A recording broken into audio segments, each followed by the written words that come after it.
వస్తుంది, పంతులకు వస్తుంది, నీ అమ్మాని పంచగలు వస్తుంది, ఆర్ఆర్కే మూర్తి గారికి వస్తుంది, అందరికి వస్తుంది. మొదటి మనం వస్తుంది కదా, అందరికి వస్తుంది. ఇది కాదు కావాల్సింది మనకి కావాల్సింది ఏంటి? రెండో మాటని తప్పించుకోవాలి. దేవుని స్తోత్రం. రెండో మాట దేనికి ఉంది మరి? అసలు మనిషి ఎన్ని కలిసి ఉన్నాడు? మనిషి ఆత్మ దేహం మనిషి కలిగి ఉన్నాడు. దేహము మనిషిని తీబండి కదా, మనిషికి అప్పు చెప్పేస్తాం. ఆత్మ ఎక్కడి నుంచి వచ్చింది?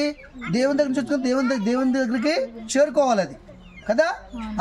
చేరుకోవాలంటే ఏం చేయాలి? రెండో మాటని తప్పించుకోవాలి. చేరుకోవాలంటే ఏం చేయాలి? ఈ రెండో మాటని తప్పించుకోవాలి, లేకపోతే చేరుకోలేదు. ఈ రెండో మాటని తప్పించుకోవాలంటే ఏం చేయాలి? నీకు వల ఎత్తాడు ఒకడు, అపవాది. ఏ వల? ధనం అనే వల, ధనాపేక్ష అనే వల, వ్యభిచారం అనే వల, సీరియల్ అనే వల,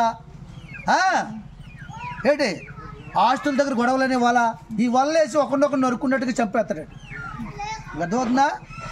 ఈ ధనాపేక్షలో ఉన్నవాడు బయటకు రాలేడు, దేవుడిని నమ్ముకోలేడు. వెండి బంగారం మీద బహు ఆశ ఉన్న వాళ్ళు వెండి బంగారం కంటే ఇష్టమైన యేసయ్య ప్రేమ కలిగిన వేసిన పాటలు పాడతారు, కానీ ఆయన కోసం సమర్పణ చేయలేరు. బంగారం దిగేసుకుని జీవిస్తారు. దేవుని స్తోత్రం. ఏమండి, బంగారం వేసుకోవడం తప్పని నేను మాట్లాడట్లేదు. ఇవన్నీ మనకు కలిగి ఉండాలంటే దేవుడు చెప్పాడు, కానీ ఆత్మ సమర్పణ కావాలి. నువ్వు బంగారం గొలుసులు వేసుకోవచ్చు, ఏమైనా వేసుకోవచ్చు, దేవుడు ఇచ్చాడు కాబట్టి. కానీ నీ ఆత్మలో ఏముండకూడదు? విగ్రహాలు ఉండకూడదు. ఏ విగ్రహం?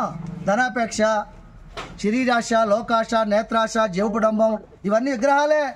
బయట ఉన్న విగ్రహాల కోసం మాట్లాడతాం మనం. అక్కడ దుర్గమ్మ విగ్రహం చూడు ఏం చేస్తున్నారో, అక్కడ రామాలయ విగ్రహం చూడు ఏం చేస్తున్నారో, అక్కడ వినాయకుడి విగ్రహం చూడు ఏం చేస్తున్నారు. ఆ విగ్రహాలు మనకి ఎందుకంటే ఏం చేయవు, అసలు మనలో ఉన్నాయి చేస్తాయి. అర్థమైందా?